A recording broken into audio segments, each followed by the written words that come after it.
The celebration of Hispanic Heritage Month began on last Wednesday, September the 15th, and continues to October the 15th. It is a celebration to honor the cultures and the contributions of our Hispanic and Latinx individuals, our brothers and sisters across the United States. The beginning date, September 15th, honors the anniversary of independence from Costa Rica, El Salvador, Guatemala, Honduras, and Nicaragua. Mexico and Chile celebrate their independence the following day on September 16th.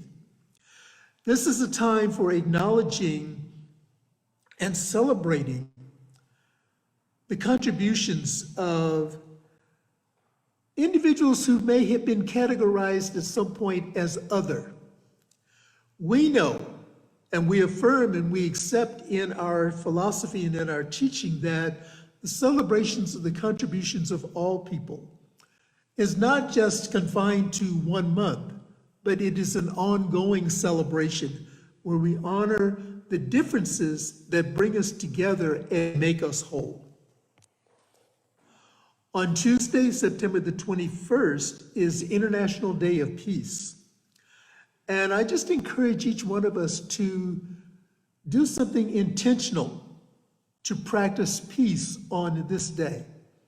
Let's be a part of the global community that is coming together to practice peace. And we remember and we know that peace begins within me.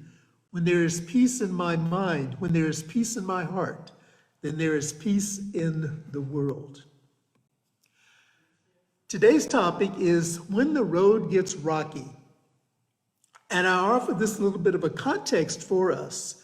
The central theme for the month of September is to remember to reach higher in consciousness, pushing past our comfort zone and acknowledging the challenges to our old ways of being. Remembering, as the song said, it's a new day, don't let it slip away. I am reading The God Solution, The Power of Pure Love by Neale Donald Walsch. And this is a very, sometimes we use the term thought-provoking. For me, this is a very thought-inspiring book. And he starts out by saying, let's say, for the sake of discussion, that humanity would prove beyond all doubt that God exists. Do you think that would affect the way that would affect your life in any way? Would it make a difference as a practical matter? And then he writes, let's say, for the sake of discussion, that humanity could prove beyond a doubt that God does not exist. Do you think that would affect your life in any way? Would it make a difference as a practical matter? And he goes on to point out a number of illustrations of how on this journey we are continuing to agree that yes, there is a higher power, but our understanding and our definitions and how we relate to this higher power take us on these various intellectual excursions and then bring us back to the point that yes, there's a higher power, but we don't agree on what it is. And so it's a very fascinating book. And the piece that I really liked out of here, he says, changing beliefs is not something that human beings do easily. And so I ask you to pause for a moment and ask, where is this true in your own life about your beliefs and your beliefs about yourself? I know my beliefs about myself are continually changing and evolving. And this journey of unfoldment, this journey of discovery can be fascinating, it can be challenging, and it can be overwhelming at times. I like this quote from Sadhguru, who says, once you are clear about what you're doing and why, other people's opinions will not matter. How often have we carried the wounding of childhood that says we have to be better than, or you're never going to amount to anything, or any other limiting phrases that show up in our lives as those rocky road experiences? It's a new day. We get to release those. Ernest Holmes reminds us that faith is within everyone's reach. If someone has faith in their self, in their neighbor, in the universe, and in God, that faith will illuminate the place where each one is.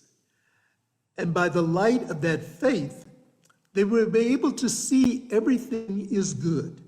And this is from the Science of Mind textbook. And so with this as a backdrop, let's take a glimpse into what Science of Mind teaches. The whole purpose of Science of Mind is to reconcile the apparent separation of the spiritual world, which must be perfect, with the material world, which appears to be imperfect.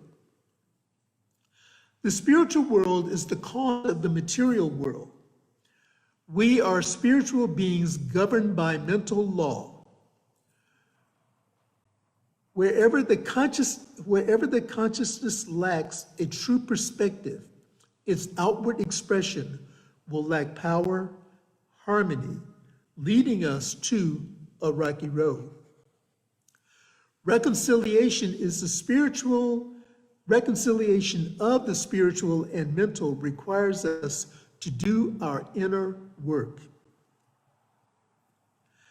Jesus the Christ, the master teacher, says this about the physical world in Mark 4, chapter 4, verse 19. But the worries of this life, the deceitfulness of wealth, and the desire for other things come in and choke the word and become unfruitful. So it's when we allow those outside influences to come in and to take up residence in our lives, this is where the appearance of it being unfruitful comes into play. In the scriptures also, in Paul's letter to the Romans in chapter 12, verse 2, he offers this about harmony. And do not imitate the world, he writes, but be transformed by the renovation of your minds. And you shall distinguish what is good, acceptable, and perfect will of God. Ernest Holmes offers an expansion on this in our Science of Mind textbook, basically saying that we are spiritual beings, that we live in a spiritual world, and when our thoughts, when our mind, when all of our focus is aligned with the Spirit, then everything unfolds and continues to unfold in divine, right, and perfect order. There are times when life can feel uncertain and our footing appears to be unstable. The good news is that we have universal truths we can lean into and deepen our understanding of for our evolutionary journey. Remember, Ernest writes that the spiral of life is upward. So this evolutionary journey that we're on continues to spiral upward and expand, upward and upward and upward. And I offer a few illustrations of this perspective. And the first one is, one of the finest acts we can develop is to reach a higher level of consciousness. We begin by acknowledging ourselves and recognizing the spiritual power we have. We recognize ourselves and we recognize the spiritual power that we have. And we do this when we focus our attention on the evolutionary process we have gone through in order to transform ourselves into sentient beings. Just pause for a moment and think about your own individual journey of transformation and how it is through the practice of spiritual principles and the practice of living life in close contact with the indwelling spirit that our lives have transformed. And we have become conscious beings right where we are. We honor the conscious use of creative power to navigate all kinds of challenges. And Ernest Holmes writes this for us in the Science of Mind textbook. Our mind must remain firm in the conviction that our life is a part of God and that the Spirit is incarnate in us. Again, when we keep our minds focused on Spirit, remembering that we are a part of God, that the Spirit is incarnate in us, then we remain steadfast in our conviction and aware of our evolutionary experiences. The second illustration, the road is not always smooth. It is not always brimming with trees. Sometimes it becomes winding and full of stones. However, it's still a fascinating landscape because it is different and unique. And this brings us back to what I shared with us in the opening reading this morning about this illusion of separation. There are things, there are external influences that have allowed us to fall on those rocky paths, if you will, that have allowed us to see ourselves as different or to categorize people based on their unique characteristics and qualities as other. And yet, this is a fascinating journey that we're all in together. I love how the travel guidelines for our beautiful Central California coast highlights this dramatic coastline with its twists and turns and cliffs and valleys. Beautiful pictures accompanying the descriptions illustrate that the road truly is not smooth and can get a little rocky. Just take a drive along the coast and experience this for yourself. We also recognize that the turbulence associated with day-to-day living serves as a reminder that the road gets rocky. It is our faith, however, that supports us to navigate the rocky road experiences, however and wherever they show up. Again, Ernest Holmes writes this for us in the Science of Mind textbook. If we are wise, we will cultivate faith in the realities. This is not a difficult task, but an exciting experience. Notice there's a theme through the writings of Holmes where he continues to remind us that wherever we are on the journey, wherever it is that the road seems rocky and rough, that it can be an exciting experience. Sometimes in the midst of the drama and the turmoil and that which appears to be coming up, it doesn't feel exciting. I'll be the first one to acknowledge that. It does not feel exciting. It feels more like muck and yuck and any other non-pulpit expressions that we come up with. Just keeping it real. And yet, when we return to our faith, when we return to that place of groundedness, when we return to that place of inner knowing, we see the excitement. You know, it's like on the other side of this, we can really see the excitement of the journey. And point number 3, we have heard the expression, what is in the way is the way. What is in the way is the way. This serves as a reminder that we have all that we need within us right now. Yes, the road does get rocky, and we can use our spiritual practices to become present and to embody resilience. Practicing the presence is the practice of the principles of oneness, love, and creation. Practicing these principles allow us to become aware and experience the one reality, the one infinite reality, which is God. It is by living in alignment with these principles, making them evident in the way we engage in the present moment, which leads us to being congruent in thought, word, and behavior. So, as we practice the presence of the primary principles of oneness, love, and creation, oneness, love, and creation, This is where we really experience our connection with God. This is where we become congruent with our thoughts, with our words, and with our behavior. It's making these principles evident in our own ways that brings us to the present moment. Remember that each day is a new day. And Dr. John Waterhouse writes this in his book, 5 Steps to Freedom. The way we live our lives is our prayer. Our beliefs and concepts drive our lives. The way we live our lives is our prayer. Our beliefs and concepts drive our lives. Allow that just to resonate for a moment. The way we live our lives is our prayer.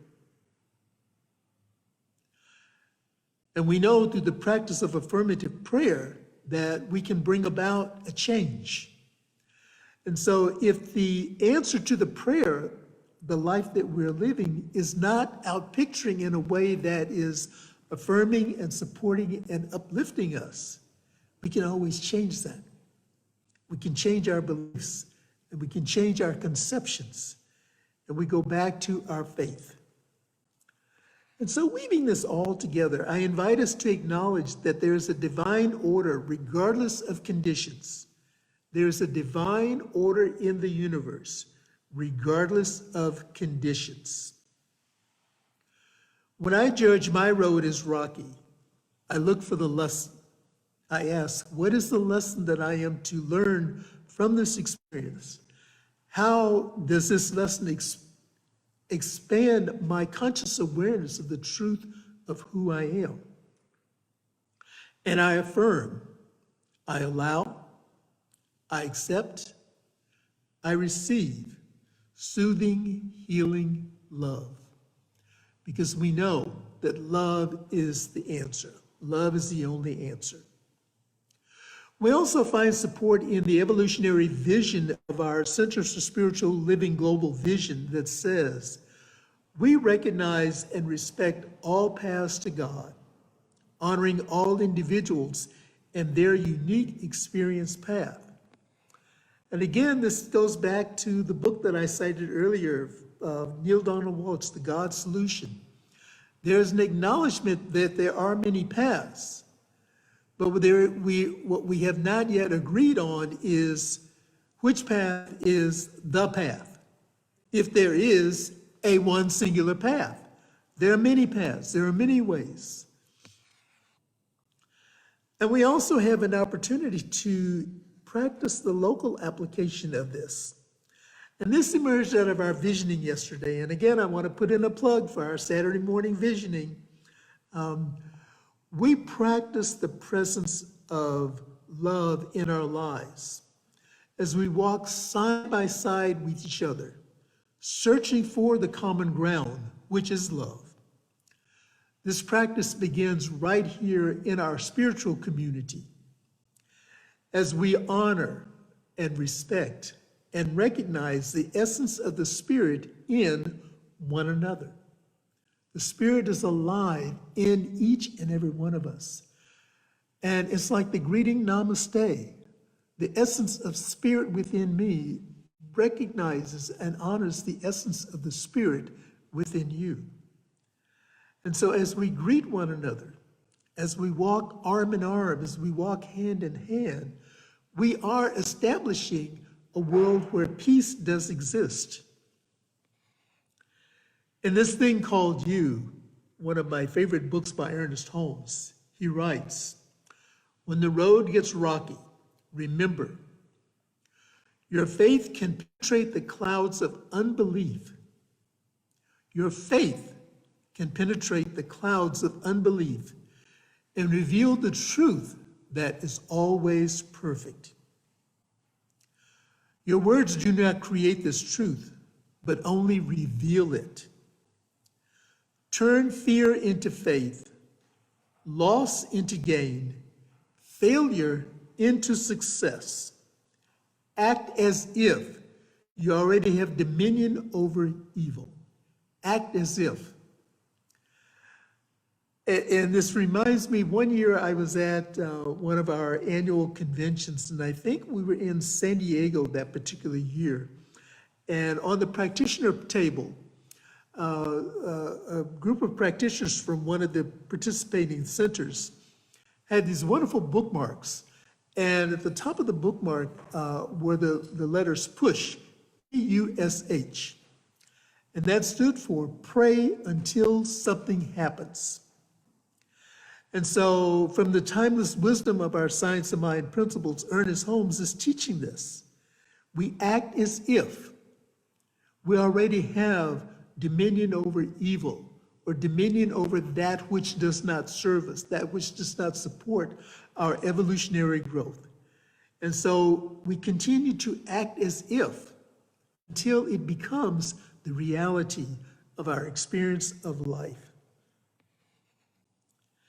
And so our call to action this week, our discussion and journal reflection questions, I've added something new this week, is a video by Dr. Dennis Merritt Jones. Dr. Dennis Merritt Jones. And it's from his book, The Art of Uncertainty, How to Live the Mastery of Life.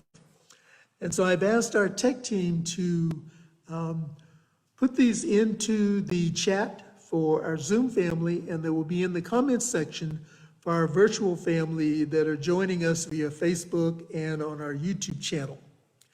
And for those of us who are here in person, I made a handout today, and they are on the table in the fellowship area for you to take with you. You know, it occurred to me that we offer these discussion questions or these journal thoughts as a spiritual support during the week. But if we don't, for those of us who are in person, if we don't go back and look at it on our Facebook page, they kind of get lost. And so it occurred to me yesterday, make a little simple printout and make it available. So it's there if you would like it. And so our first discussion question or journal opportunity asked, what is my thought and my word when the road gets rocky? What is my thought and my word when the road gets rocky? It's a good opportunity to think about the tools that I have, about the decisions I make, even when I go ahead with the complaints and the regrets. And again, the word gets back to what is our affirmation? What is our go-to? You know, my fallback affirmation, no matter how many wonderful affirmations I create, my fallback is always on the in-breath, God in me, and on the out-breath, I in God. That is my word. That is my default that I go to whenever I find myself in a little precarious position. And so within our Science of Mind tool chest, we have affirmations, we have treatments, we have other experiences that we can fall back to. And so this question is asking us, what tools do I have that I can call upon about the decisions that I make, even when I go ahead and complain and regret? Question number 2, can I recognize that everything that is on the road is of the road, even though it fills me with pain? What are my prayers for the road? And our prayers for the road are not only our prayers for ourselves, but our prayers for the road itself. Our prayers for those who are walking the road with us, those that we see and those that we don't see. What are my prayers for the road? Are my prayers for peace, for harmony, for resolution, for inclusion, for acceptance? Or are my prayers for something else? And then question number 3 for our reflection. Everything is God, and God is in everything. On every stone along the way, I am aware of the blessings that my path holds, and each step guides me towards a higher state of consciousness. How can I transform this truth into a realization of faith? And again, this gets back to our inner work, recognizing that every stone along the way holds a blessing. And how can I transform this truth into a revitalization of my faith? And then our affirmation for the week is, I will say it, then I will ask you to repeat. Every step of the way is an extension of my faith. The further I go, the higher I rise. And so let's say that together. Every step of the way is an extension of my faith. The farther I go, the higher I rise. And let us pray together. And so we go to that inner place, that inner sanctuary, that inner dwelling place of the Most High, that secret place that is within the very depths of our being, within the very depths of our hearts. It is that place where we connect and identify and recognize the one source of all that there is. That one source shows up as love, as peace, as joy, as happiness. That source also shows up as opportunities to reevaluate this thing called life, the rocky road, the rough patches, the stones that appear seemingly out of nowhere. The one source is that place where we open to the lessons of life that allow us to expand and grow in the consciousness of our oneness with Spirit. And I know that I am one with the source, and I affirm it and declare it for each one that is joining in this conversation, this talk, this presentation, whatever we identify it as, wherever you are, wherever we are at any time and at any place. Because there's only one thing happening. There's always only one thing happening, and that is God expressing as itself. And so I speak my word of blessing this morning, honoring all paths, all roads, acknowledging places where individuals are gathering together in the name of the one, however they identify with that name, knowing that it is good and very good. Holding no one in judgment, holding no one as a hostage, holding no one in guilt, releasing the disappointments of the past, and learning from the lessons that have allowed me to grow and to expand and to be where I am right here and right now. And affirming this truth myself, I affirm it for each one that is joining us wherever you are. Because in this very moment, in this very room, this room of consciousness, there is enough love for all the world. And so we join together in harmony, in peace, walking this road together, and walking the road to heaven. And heaven is that place of consciousness within. And I speak my word of blessing for each prayer request that may have been placed in the treatment box or may have been shared with a prayer practitioner, with a close confidant, with a friend, or may be held within the silence of our own heart, within the essence of our own being, knowing that the answer is always, always yes and amen. Knowing that God makes no distinction between right and wrong, because God only sees its pure essence, which is love.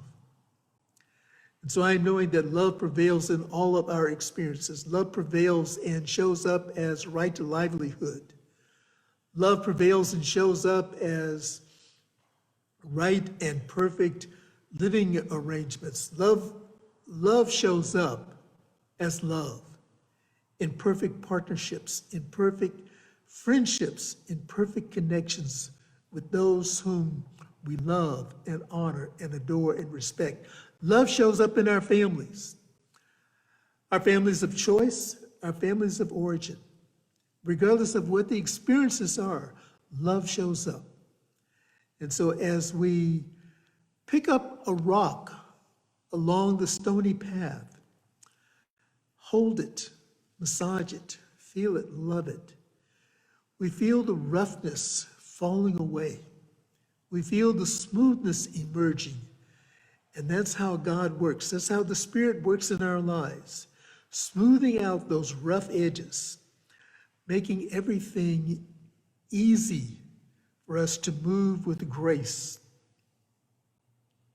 I'm reminded of the song that says, "Nobody told me that the road would be easy, but I know that God did not bring me this far to leave me." And so with faith and confidence, knowing that God is love and that I am the very essence of God and that each one is the very essence of God, I release this word now. I release this prayer. I release this service into that law, which always says yes. And I invite you to affirm this with me as we say together, and so it is.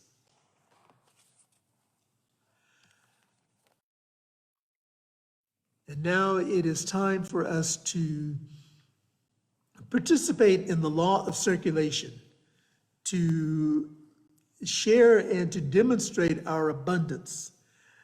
And as always, I thank you for the way that you lovingly support the spiritual community that allows us to continue to bring to an expanded community our services, our love for each other, our expansion of consciousness. And I invite us now to say together our prosperity affirmation. I recognize the presence of God within as the source of my abundance. Out of my abundance consciousness flows everything I could desire in life. With gratitude and thanksgiving, I now participate in the flow of uninterrupted abundance. I release this visible supply as an outer symbol of my inner supply into the physical world. This prosperous experience is evidence of my abundance consciousness. And so we have on our screen for our virtual community, the ways that you may contribute. You may send in a check. The address is on the screen. You may contribute to our secure website, or you may text to give. This information is there. And so thank you to our virtual community. We love you, we appreciate you, and we thank God for you. We invite you to join us next week as we continue our theme for the month of September, Reaching Higher. And our talk will be, "And Still I Rise." And still I rise. We rise together. Thank you and good morning to our virtual community.